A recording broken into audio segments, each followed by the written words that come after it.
மேட்டூர் அணையில் இருந்து ஆண்டுதோறும் ஜூன் மாதம் 12ஆம் தேதி முதல் ஜனவரி 28ஆம் தேதி வரை டெல்டா மாவட்ட பாசனத்திற்காக தண்ணீர் திறந்துவிடப்படுவது வழக்கம்.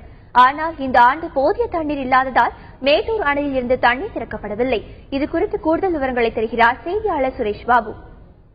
தமிழகத்தின் ஜீவாதாரமாக விளங்கி வரும் மேட்டூர் அணையிலிருந்து 11 டெல்டா மாவட்டங்களுக்கும் குறுவை, சம்பா சாகுபடி என முப்போக விளைச்சலுக்கு ஒவ்வொரு ஆண்டும் ஜூன் 12 முதல் ஜனவரி 28 வரை மேட்டூர் அணையிலிருந்து டெல்டா பாசனத்திற்கு தண்ணீர் திறந்துவிடப்படுவது வழக்கம். அதன் அடிப்படையில் கடந்த பல வருடங்களாகவே மேட்டூர் அணையில் போதுமான நீர் இருப்பு இல்லாததால் காலம் தாழ்த்தியே திறக்கப்பட்டு வருகிறது. இதனால் 11 டெல்டா மாவட்டங்களும் குறுவை சாகுபடி என்பது முற்றிலும் பொய்த்து போய்விட்ட நிலையில் உள்ளது.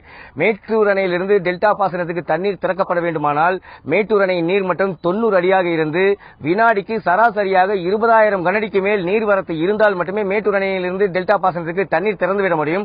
அதன் அடிப்படையில் ஜூன் 12 ஆன இன்று காலை நிலவரப்படி மேட்டூர் அணையின் நீர்மட்டம் 43.79 அடியாகவும் அணையின் நீர் இருப்பு 14.12 டிஎம்சியாகவும் மேட்டூர் அணைக்கான நீர்வரத்து வினாடிக்கு வெறும் 100 கனஅடியாக உள்ளது.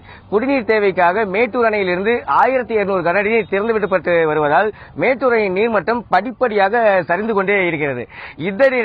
இந்த நிலையில் கர்நாடகாவில் பெய்து வரும் பருவமழை தீவிரமடைந்து அங்குள்ள அணைகள் அனைத்தும் நிரம்பி அந்த அணைகளின் பாதுகாப்பை கருதி உபரி நீர் வெளியிட்டால் மட்டுமே மேட்டூர் அணைக்கான நீர்வரத்து என்று ஆகிவிட்ட காலகட்டத்தில் தமிழக அரசு கர்நாடகாவிலிருந்து நமக்கு கிடைக்க வேண்டிய தண்ணீரை பெறுவதற்காக மத்திய அரசிற்கு தொடர்ந்து நெருக்கடி கொடுத்து தமிழகத்திற்கான உரிமையை மீட்டெடுக்க வேண்டும் என்பது மட்டுமே டெல்டா மாவட்ட விவசாயிகளின் ஒட்டுமொத்த எதிர்பார்ப்பாக உள்ளது.